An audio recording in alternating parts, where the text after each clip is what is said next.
Vatan Kırım gezisi yaptığımız Ata Topraklara Yolculuk programının bu yayınında sizlerle Kırım Hanlığı'nın başkenti Bahçesaray gezimizi kaldığımız yerden devam ettiriyoruz. Hanlar başkenti Bahçesaray'da Hansaray ziyaretimizin ardından şehrin diğer önemli yerlerine doğru adım atıyoruz. Hansaray'dan Gaspıralı Müzesi ve Zincirli Medrese'ye doğru gidildiğinde yolun hemen sağ tarafında yer alan şirin bir camidir, Tahtalı Camii. 1707 yılında Selim Giray Han tarafından yaptırılmıştır. Komünizm döneminden hiç olmazsa yıkılmadan günümüze ulaşabilen ender yapılardan bir tanesidir. Cami 16 köşeli minaresiyle meşhurdur.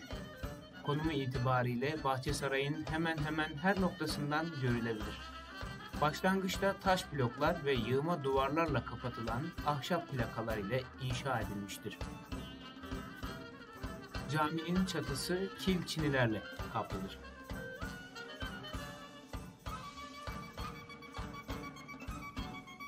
Bahçesaray'ın ara sokaklarındaki minaresi yarıdan yıkılmış vaziyette Mustafa Camii, uzun yıllar depo olarak kullanıldıktan sonra 2003 yılında geri alınmış ve restore edilerek ibadete açılmıştır. Cami hakkında ilk kaynaklar 1674 tarihlidir. Kırım Hanlığı'nın en önemli cuma camileri arasında sayılmaktadır. Caminin tamamen inşa edilmesi 1737 ve 1743 yılları arasında Kırım Hanlığı Hanı Hacı Selim Giray'ın oğulları olan iki kardeş 2. Menkli Giray ve 2. Selamet Giray'ın desteğiyle olmuştur. Tam yapım tarihi bilinmiyor. Fakat 1674, 1701 veya 1710 yılında inşa edildiği varsayılmaktadır. Mustafa Camii'nin bulunduğu sokağın devamındaki bir diğer cami ise Mustafa Camii kadar şanslı olamayan İsmihan Camii karşımıza çıkmakta. Cami Hacı Hüseyin kızı İsmihan Hanım tarafından yaptırılmıştır. Tarihi kayıtlara göre 17. asırda inşa edilmiştir. Zamanla harap olan yapı yıktırılarak 1886'da yeniden inşa edilmiştir. Yapı Sovyet idaresinde ibadete kapatılmış, 1990'lı yılların başına gelindiğinde ise sadece dış duvarları ayakta kalmış, içi harap bir hal almıştır.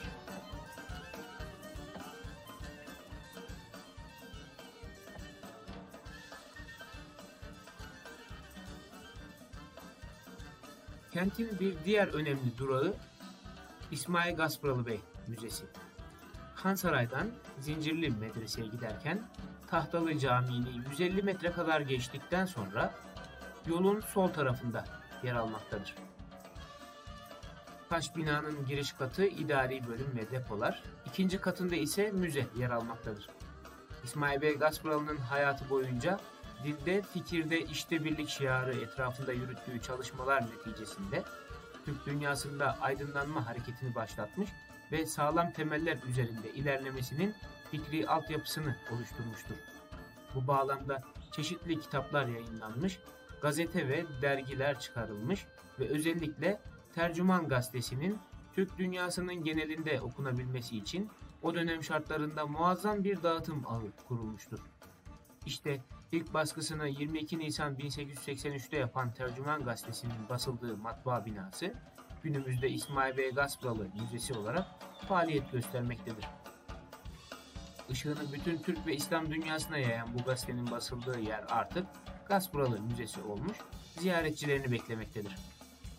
1944 Kırım Tatar sürgününden sonra bu binaya yerleştirilen Rus asıllı aileler, Kırım Derneği Genel Merkezi tarafından satın alınan yeni evlere nakledilmiş ve bu tarihi bina ciddi bir restorasyon çalışmasının ardından müze haline getirilerek Kırım Tatarlarına armağan edilmiştir.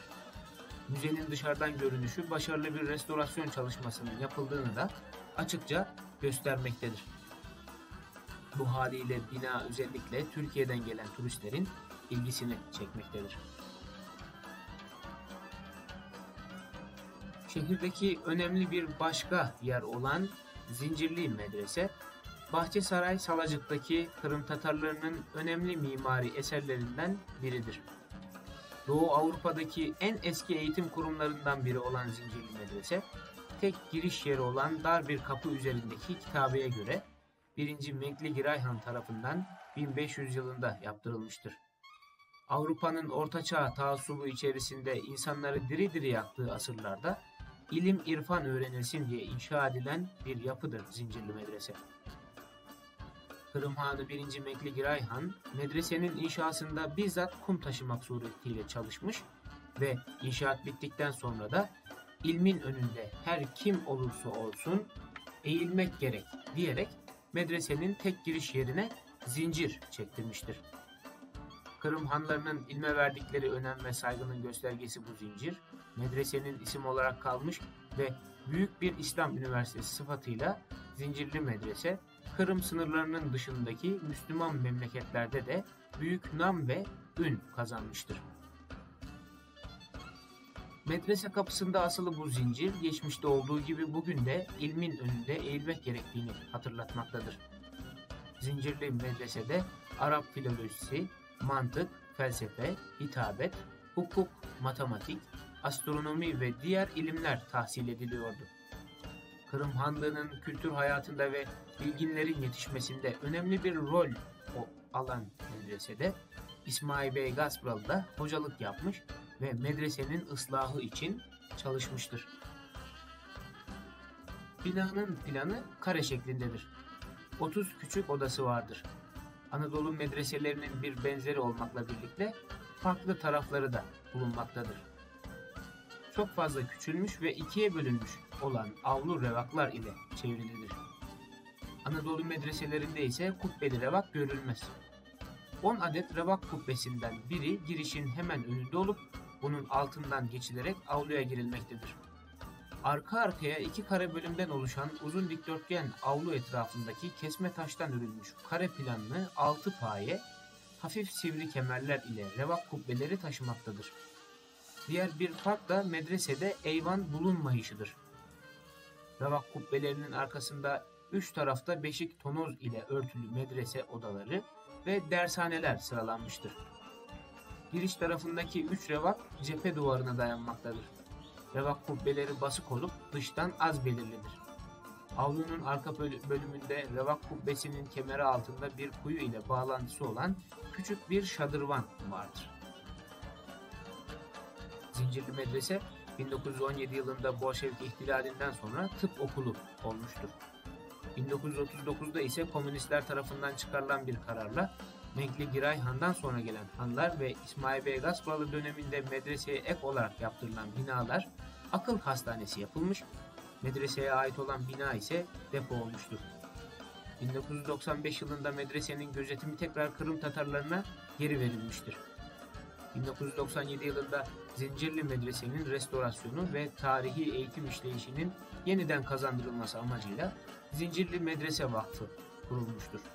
Zincirli Medrese ve metruk durumda olan han türbeleri 2007 ila 2009 yılları arasında Türkiye Cumhuriyeti tarafından tamir ettirildi ve müze olarak hizmete açıldı. Zincirli Medrese eğitim işleyişinin yanı sıra günümüzde Kırım Tatarlarının Kırım'da var olma mücadelesinin simgelerinden birisi halindedir.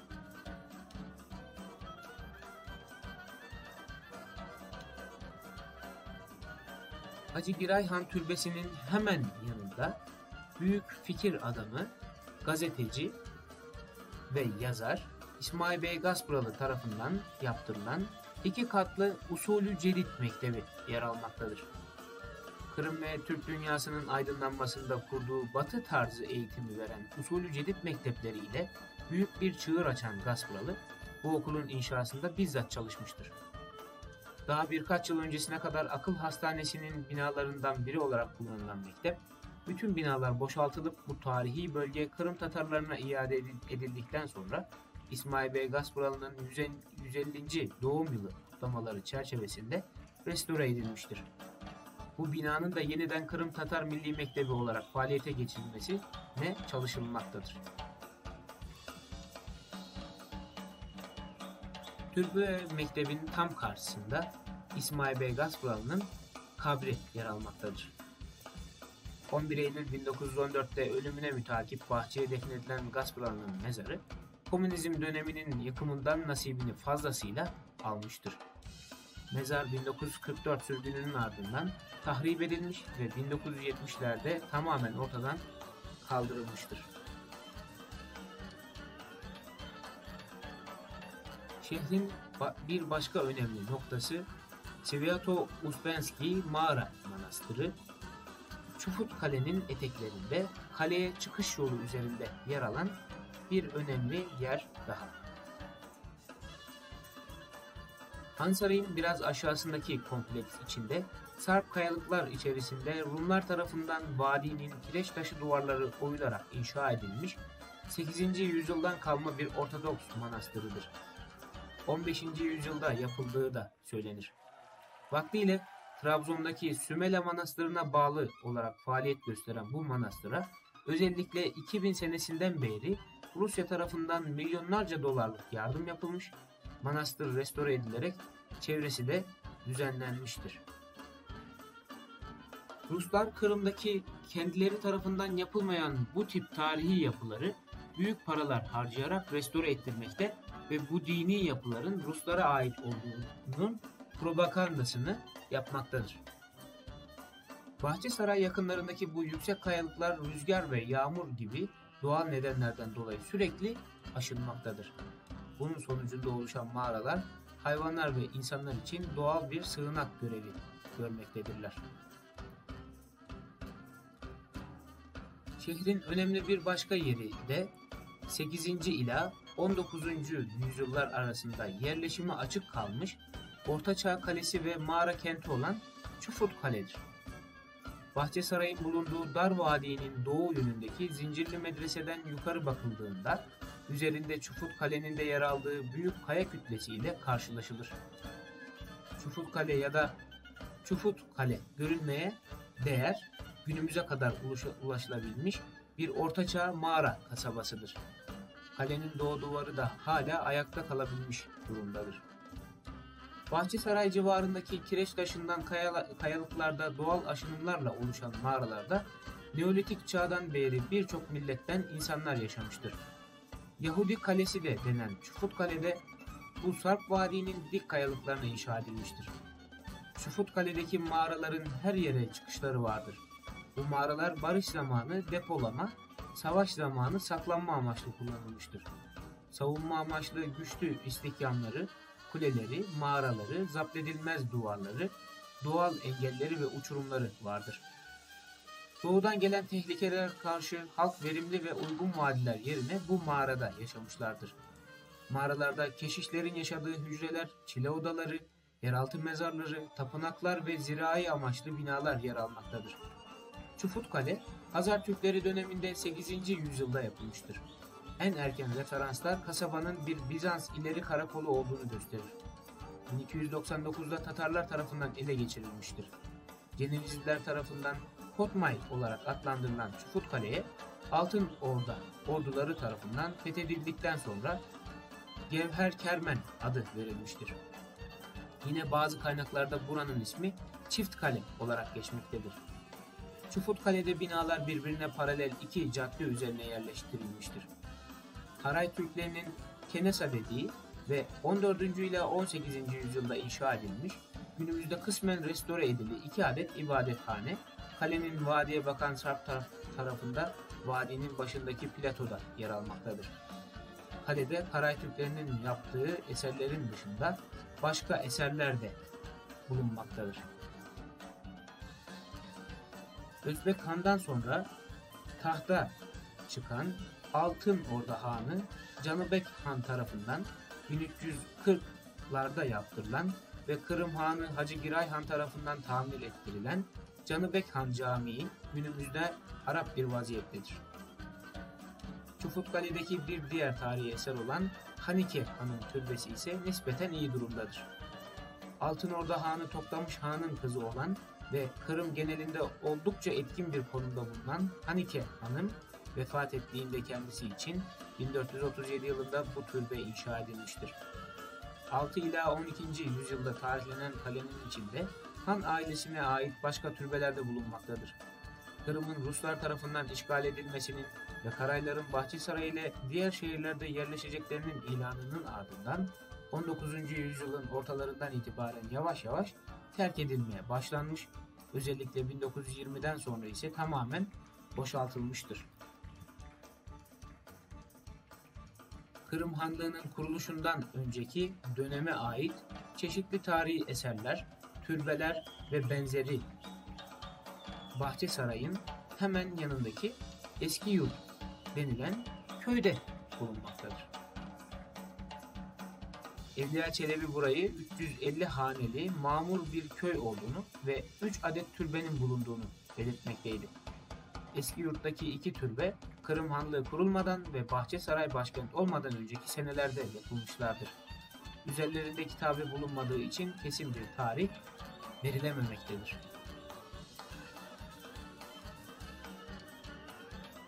Şehirde görülmesi gereken başka yerler ise Koçdeğirmen ile Kıçki köyleri civarında 2 doğal grottonun yükseldiği büyük bir dağ arasındaki Keçi Kanyonu'dur. İçerisinde barındırdığı manastırın önemli bir yer olduğu söylenirken buradaki su kaynağı hacılar için bir haç merkezi konumundadır. Bu kaynağın şifa dağıttığına inanılmaktadır.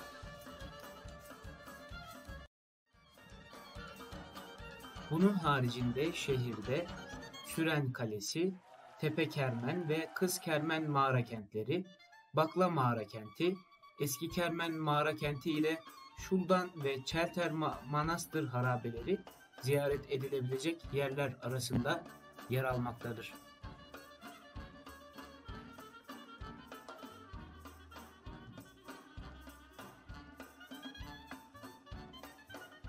Ata topraklara yolculuğun bu bölümünde Bahçesaray gezimizi noktalıyoruz.